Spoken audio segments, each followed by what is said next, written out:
dear Governor Professor Charles Soludo in anya na mmiri ka nno in anya na anọ n'ọfịa nọ na mmiri na amam asị nka mpụta jụa kedu ife na-eme. What is going on? What is going on?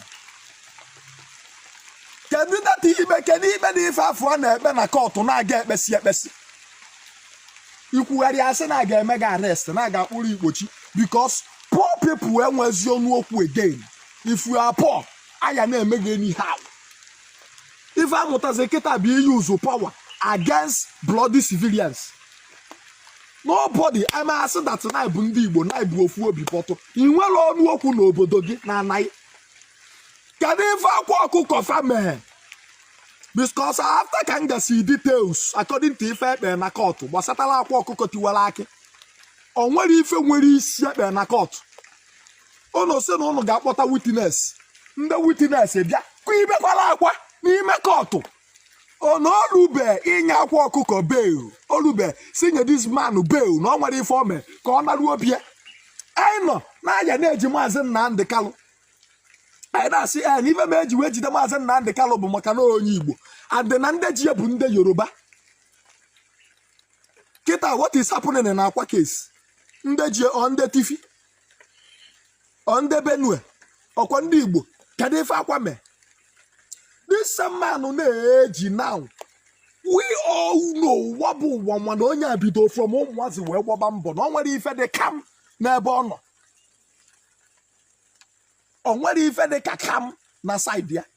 Soludo ọbụ na gị na Akwa Okuko nwee personal beef. Maybe no na lo oye gị nwanyị ọnụ unu na azaka no nwee personal beef unu na abụ nwee pụta gwa anyị. Ka anyị nwa na gị na ya nwee personal beef.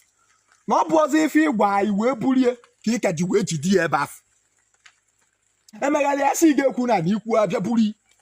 Nkwube viva kwusie na send the bakwalụ threatening message. But I will not shut up till we see justice.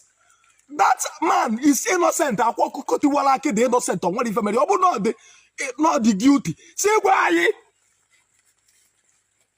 Ono si na okite na esoku. E we asị ngwa ka ebutezi ala unu data okite na court. Unu were anya unu nene. Obu na onwe ife dị njọ n'ime data okite. Wepụta na ya gosi anyị ka okwu abie. Unu jụ sisi ebute na. Okite ọ na-agwa dị dangerous nya na okite wee bili na bia. Ọmụọ nwoke mụọ nwanyị. No why ni no ka ife eji because mpamuta wee nwa papa ma nwere ife n'ụba maka ọgwụ mpamuta ma nwere ife n'ụba maka ọgwụ mụ nwee tolite nwere ife n'ụba maka ọgwụ ebe ọchịchị last 4 years ọgwụ anụbụla ajụ ife how this na akwa na-eji bụ onye unu mere invite o were aka ya bịa ọ bụ ọkwa na-achụ ya achụ nya ji aka ya bịa ọgbala ọsọ present ya onwe unu kpụrụ ya kpuchie ka criminal ka hardened criminal onye na-enwere ife ome ọ da agba ọsọ nyesi ya n'ụlọ ya belu ọ nwazi ya ife ọbụla a na-ekpe ọ ya na-esi nwuru ụlọ na-abịa dị kọtụ ọkwa unu mebu ya invite before were ọkpịa bịa ọ na-agba ọsọ ka ihe eji lọkwa a man na nwa not only Akwa Okuko but Onyeze Jesus and they take it.